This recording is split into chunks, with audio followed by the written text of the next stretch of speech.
Driven. That was the word he used. He didn't say it in a malicious or nasty way. He wasn't sad or angry. With a nonchalant shrug, he stood up, spoke that one word, and walked out. I remember glancing through the bedroom window into a bright, sun-filled sky. It made me think briefly about going after him. I thought maybe I should try to work things out. After all, I loved him. At least I thought I loved him. Well, I really wanted to love him. Instead, I yawned without covering my mouth, crawled under the comforter on my king-size heavenly bed, and closed my eyes. Moments later, just before I slipped into a deep, numbing sleep, I heard the beat of an old friend. Boom, boom, boom. Another one bites the dust. Queen sang, and I hummed along. I thought there was plenty of time. I thought there would always be lots of choices.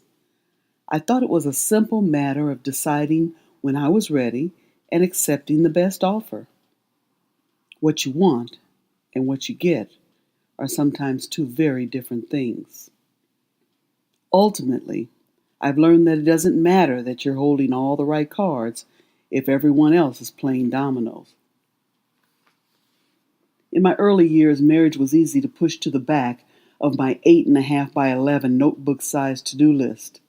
Someday, when the time was right, I would find a good guy and take that leap of faith. And then later, as I settled into my career and tried to manage my busy lifestyle, marriage and my job always seemed constantly out of sync. The time wasn't right, although the man was a good one, or the man wasn't right, but it seemed like a good time to take that next step. Sometimes I worried that maybe I met the man that God approved for my life and somehow missed him. But that doesn't make sense because if he truly was the man that God wanted in my life, he'd be here with me, wouldn't he? My reverend once told me that God allows us to meet a number of wrong men so that we will appreciate the right one when he finally shows up. When I asked God to send me the man that he wanted in my life, the person who showed up could not have been God's choice. I told my reverend that it didn't work, and he chuckled. He said, "When you're praying to God, you have to remember that Satan is listening too." I would open myself up to date someone from a different race or ethnicity if the chemistry was there. Somebody like Tom Selleck in Blue Bloods, or a taller version of my Latino physical therapist would work out quite nicely. But that doesn't mean I'm ready to give up on black men. I believe there are good black men out there, and I only need to find one. The one that feeds my mind, strengthens my spirit, warms my soul, and curls my toes. That morning after he left, I took a deep breath. I closed my eyes and sang along with Queen, because what else could I do? I was driven when we met, and he knew it. He knew who and what he was getting from the very first kiss.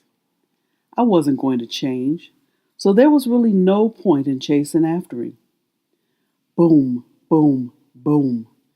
As the drumbeat from Queen eventually died down in my head, I welcomed the silence and slept.